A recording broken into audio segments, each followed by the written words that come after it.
Hey, where are you? What are you doing? My mom is in trouble. The voice on the answering machine message came from my husband. My mother-in-law had collapsed and had to be rushed to the hospital by ambulance. When I opened the wardrobe in my mother-in-law's room to prepare for her hospitalization, I saw an unbelievable picture of my husband and sister-in-law. When I saw the picture, my mind went blank and I ran to my parents' house to escape. It had been 3 years since I met my husband. I had been deceived for a long time. My husband did not love me. He just wanted a wife. I could never forgive him. So I decided to divorce him. My name is Sarah. I'm 32 years old and I work at a beauty salon. 4 years ago, I was in a hurry. My friends and colleagues from school were getting married one after another. I wanted to get married while I was still in my 20s. I was tired of hearing about husbands and children from my friends who were married. My friends may not have meant to belittle me, but although I listened to them smiling, there were times I cried on the way home.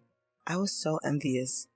I hadn't had a boyfriend for a while, and I wondered if I would ever get married. Such thoughts made me feel gloomy and impatient. I had 2 years left in my 20s, so I decided to start marriage activity with all my heart. I think I did most of what I could, such as dating apps and marriage activity parties. I met a lot of people, but it was difficult to meet the right person. The person I liked was not marriage-minded and never got to the point of a relationship. I don't think I have high ideals, but it doesn't work out. I've only ever had friendships and then relationships. I was struggling with the difficulties of marriage activity. In the meantime, my friends were getting married one after another, so I decided to register with the marriage agency. It was expensive, but I thought that there would only be people I really wanted to marry there. That's when I met my husband, Ken. He was 5 years older than me and a refreshingly handsome man working for a prestigious company. It was a wonder that he wasn't married, and from the moment I saw his profile, I knew he was the only man for me. I signed up because I wanted to get married as soon as possible. That's what my husband said on the day we first met. Me too. Nice to meet you. I thought he was a refreshing person, just like his profile, polite and nice in the way he talked to me. I appealed to him like never before. I told him that I didn't have much education or work experience, but that I liked doing housework. I'm too busy with my work to take care of the house, so I want to marry someone like Sarah, he said with a smile. I was flattered and so happy. Finally. I actually live alone with my mother. She has a chronic disease, so I can't leave her alone. If we were to get married, I think I would ask her to live with me. I hope you will consider that as well, he explained politely. I was a little surprised, but I felt that he was sincere in telling me in advance, rather than suddenly telling me after we get married.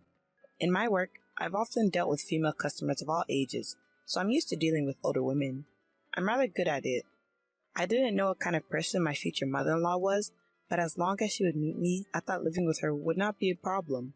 More importantly, I wanted to get to know Ken better. He seemed to like me and we were able to go on a few dates. The more I met him, the more I thought he was a gentleman and a nice person. I was also able to sit in one dinner and meet his mom. His mom was petite and very pretty. Sarah, you're a lovely lady, and you're too good for Ken. I know you might be nervous about living with me, but you don't have to worry about me. I have a chronic illness, but I don't need nursing care. Next time, let's go out for parfait instead of this nice restaurant, she said. She has a high voice, speaks in a relaxed manner, and we share a love of sweets, so I thought we would hit it off. I no longer felt uneasy about living together. Ken said that he wanted to get married right away, and we started dating on the premise of marriage. Ken was a busy man, constantly working, but he made time for me. We went on trips and spent a lot of time together. Even after seeing his face right after waking up, my impression of him was still the same as it was when I first met him. He was refreshing. The more I saw him, the more I liked him. His mom and I became such good friends that we even went out for sweets together. She takes a lot of medication, but she's full of energy and young. I was worried about her though, because she has to wait in line at popular restaurants. Don't worry, I'm looking forward to it. I can't wait to taste food so good that I have to wait in line, she said with a big smile on her face. Treating her like a friend, I sometimes forgot about the age difference in their relationship. She told me that her mother-in-law had been divorced twice, and that she had had some difficulties when she was younger. We dated for around 6 months and then got married. I was happy that we were able to get married just barely in our 20s, and from the bottom of my heart, I was glad that I had worked so hard on my marriage activities. We quickly registered our marriage and began preparing to live together. Then one day, my husband told me there was something he needed to talk to me about. I wondered what was going on and had a bit of a bad feeling about it. I never told you this before, but I have a sister, Hannah, who is not related to me by blood. At first, I didn't quite understand what he meant. Hannah was my husband's stepfather's daughter. My mother-in-law and father-in-law divorced 5 years ago. My father-in-law is dead, and Hannah has no family. My mother-in-law and Hannah don't get along well, so she never comes to my in-laws' house. But my husband says he's worried about my sister-in-law, who has no family and keeps in touch with her. I'd like to invite her to the wedding, but my mom hates her and is against it. But she means a lot to me, and I want to introduce her to you at least once, he said. I was worried about what kind of a person my mother-in-law, who was so kind to me, would hate. But I could see how much my husband cared about his family, so I decided to meet her. Nice to meet you, Sarah. I'm Hannah. She was a very beautiful and flamboyant-looking person. She said she worked at a bar. I couldn't believe that my mother-in-law disliked her. She was not at all unpleasant and cheerfully made the occasion more enjoyable. When Ken was in middle school and I was in high school, we started living together. Isn't it like a comic book that we suddenly became a family? Hannah, what do you mean, like in a comic book? I was a nervous teenager. Hannah told me stories about the days she lived with Ken, and Ken would make fast-paced quips about her stories. Perhaps because they were so beautiful, they seemed like a perfect couple. I could tell that she was very dear to my husband. Sarah, I'm sorry I couldn't make it to your wedding. Be a good wife, Hannah said to me as we parted. Don't tell my mother about today. If she gets angry, it will be a pain in the butt, Ken said on the way home. I don't know what kind of conflict there is between my mother-in-law and Hannah, but I don't think it's any of my business. I decided not to tell anyone about my meeting with Hannah and kept it to myself. And so life began for the three of us. Ken was still busy with work and came home late every day. Sometimes, when he had a day off, he would go out with my mother-in-law and I, just the three of us. I was also working, so I did the housework in cooperation with my mother-in-law, and sometimes we went out to eat sweets or see a movie together. By all accounts, we were a happy family. I was a little worried about my mother-in-law because sometimes when she wasn't feeling well, she would sleep all day. I tried to keep in touch with her frequently while I was at work. The only thing that bothered me when we started living together was that Ken was always looking at his phone. He's almost always on his phone doing something, except when he comes home and is eating. He seems to bring his phone into the bath as well. At first, I didn't mind because I thought maybe he was addicted to playing games, but it was so much that I began to worry about it. One time, he called me to say he was heading out, and I called him back because I wanted him to get me something at the convenience store, but his phone was engaged the whole time. I couldn't get through to him on the phone, and then he came back. Ken, I've been calling you all day, I said. Sorry, I got a call from the company, he said. We had just gotten married, and I didn't think it was possible that he was cheating on me, but I couldn't help but be curious. My mother-in-law didn't seem to be bothered by it, as if it was a normal occurrence. One day, I felt bad, but I glanced at the screen of his phone and saw that he was texting someone. It seemed that they talked often. One night, Ken came home late, and I wondered who he was talking to in the middle of the night. Hey, who do you always talk with in the middle of the night? I asked, pretending to be silly, after my mother-in-law went to bed. Ken seemed unbothered by my question. It's my sister. Did you suspect me of cheating on you? Ho ho ho. Don't worry. He laughed. I laughed along with him and thought I had lost it by worrying too much. From then on, I didn't care how much he was on his phone. But he was always busy with work and didn't have much time to spend with me. And I was a little uncomfortable with him spending nearly all his free time with Hannah. 2 years later, life with the three of us was going well. My mother-in-law and I would always visit the sweet store whenever it opened. Today's pancakes might be the best pancakes of all time. I was thinking the same thing. I can't wait to try them with you. If a stranger saw us, they wouldn't think we were mother and daughter. I never once felt self-conscious about the fact that we lived together, and I loved my mother-in-law. Ken is still busy with work and comes home late. He's on his phone all the time. I was used to it by now, and I didn't say anything. I'm not asking him to do the housework, but I did accumulate small complaints that if he had time to contact Hannah, he could at least put the socks he took off in the laundry. However, when Ken had time off, he made time for our family. and he never forgot to celebrate our wedding anniversary or my birthday. Although there were small complaints, we were still a happy family. Then one day, my mother-in-law was sick and spent the day in bed. I was worried and went to check on her several times. She seemed to sleep quietly during the day, but in the evening, "Sarah, I'm in pain," she complained. She was breathing hard. I called an ambulance in a hurry. The ambulance arrived immediately and I rode in it to the hospital.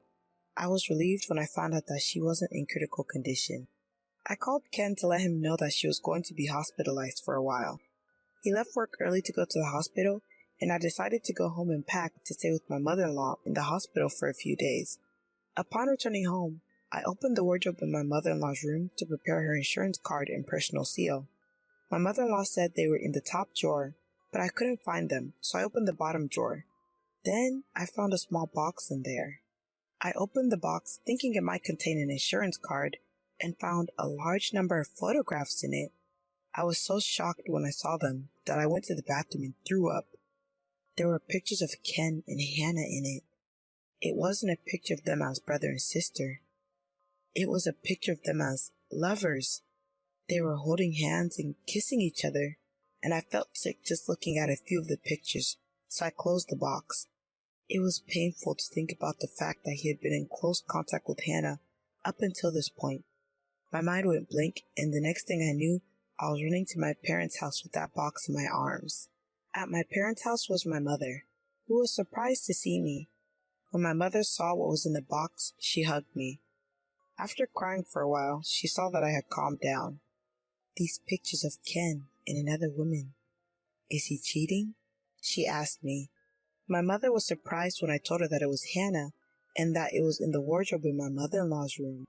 I hadn't even told my mother that I had a sister-in-law. "I can't live with him anymore," I said to my mother. She said, "Of course you can't live with him. I can't allow it." My mother was also angry. When I looked at my phone, I found a lot of incoming calls from Ken and a voicemail message that said, "Hey, where are you? What are you doing when your mother is in trouble?" The message was an angry one. I thought, I'm the one who should be angry. I turned off my phone that day because talking about it would remind me of the pictures and make me sick. The next day, out of the goodness of my heart, I contacted him. "There's something I need to talk to you about this evening. I'll be there with my mother, so please call Hannah," I told him.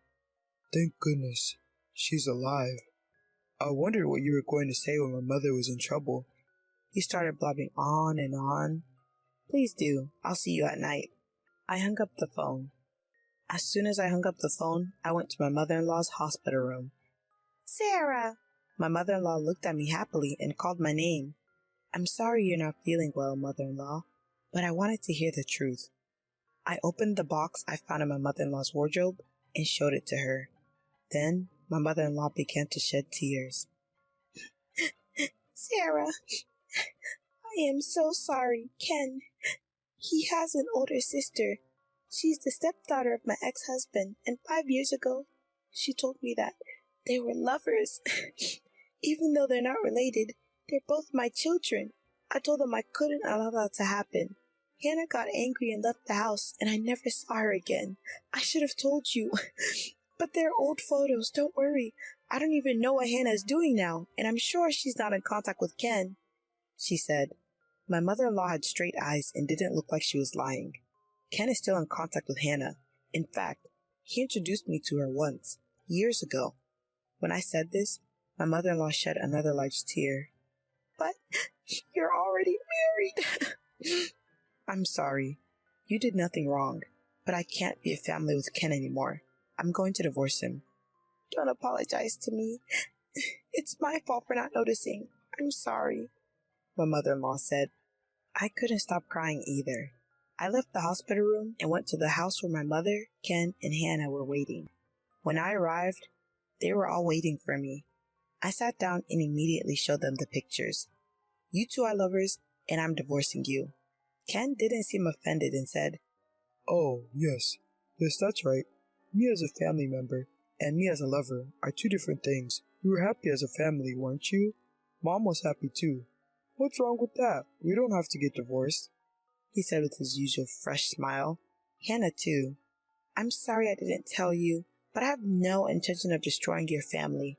I don't think divorce is necessary, she said. I was trembling with anger as I listened to what they were saying. Don't be silly. This is cheating. How can I be family with someone like that? I yelled at them in a loud voice. Well, don't be so loud. If you want a divorce, that's fine. I've done my duty as a family member. Since you're the one who initiated it, it's an amicable divorce. Ken said something I didn't understand. What? What's amicable about this? This is a huge betrayal. I'm going to charge both of you alimony. Oh, okay. That's fine. I'll pay as much money as you want. In return, don't tell my mother. As for the reason for divorce, let's just call it a personality conflict. I've already told your mother everything. She was crying. I told her we're getting a divorce. What? Why would you do that? Hearing my words, he lost his composure and shouted loudly. Hannah, too. Why did you tell her? She cried. My lawyer will contact you about the alimony, so goodbye. With that, I left the house with my mother. My mother said, You did a great job. She hugged me. I cried loudly into her chest. Now I know that Ken didn't care about me from the beginning. He just wanted a wife to reassure his mother. I wanted to marry him too, and maybe we were happy as a family, but I can't forgive myself for not knowing that I had been betrayed ever since we met. I'm glad that I realized it now, and was able to get a divorce. Later, through my lawyer, the divorce was successfully finalized. I requested alimony from Ken and Hannah, but Hannah didn't have any money and was angry at Ken for only paying his share of the alimony. Their relationship soon deteriorated, and they decided to separate. Hannah couldn't afford to pay the alimony, so she started working lunch and dinner shifts at the bar where she originally worked. After she was discharged from the hospital, my mother-in-law was angry with Ken and told him that if he sees Hannah even once in the future, she will cut ties with him. My mother-in-law and I still keep in touch, and we occasionally go out for sweets.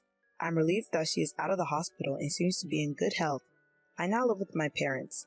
I'm busy preparing for the reopening at the beauty salon where I used to work. When things settle down a bit more, I'll start living alone again. I'm no longer envious when I hear about my friends who are married. Until the day comes when I meet someone wonderful again, I'll keep working hard.